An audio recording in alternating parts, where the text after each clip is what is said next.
When Rembrandt moved back to Leiden after his apprenticeships around 1624, he moved back in with his mother and father.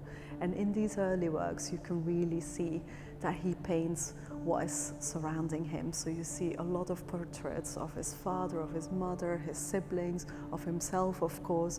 And you can really see that Rembrandt was fascinated with old age. He was the 9th child out of 10, and his parents were already in their 60s when he moved back to Leiden to set up as an independent artist. Throughout his career, you see that Rembrandt retains this fascination with old age. He's so interested by their lived faces, by their characterful faces. They have stories to tell, they have lived a life. When you look at his portrayals of younger people, you see they're not nearly as interesting. It's like he doesn't care painting them. But throughout the exhibition, you'll see the most tender, sensitive portrayals of older people.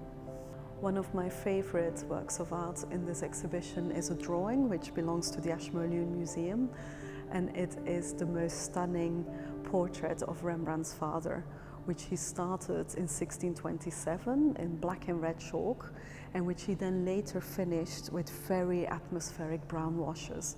And we think the moment when he added these washes to give the portrait a more somber, a more solemn appearance is when his father died in April 1630. So Rembrandt probably worked up an earlier drawing as a sort of souvenir, a sort of memorial portrait of his deceased father.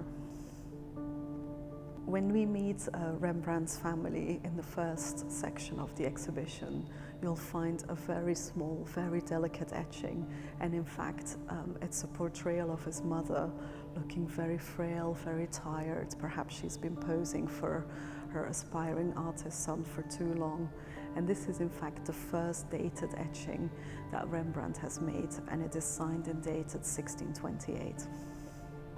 So throughout the exhibition we can really see Rembrandt being fascinated with old age.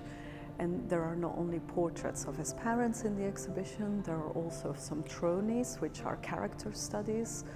Rembrandt then uses these studies, all the sketches he made, all the prints he made of old people, he uses them as motifs, as models, as sources to incorporate in other works of art.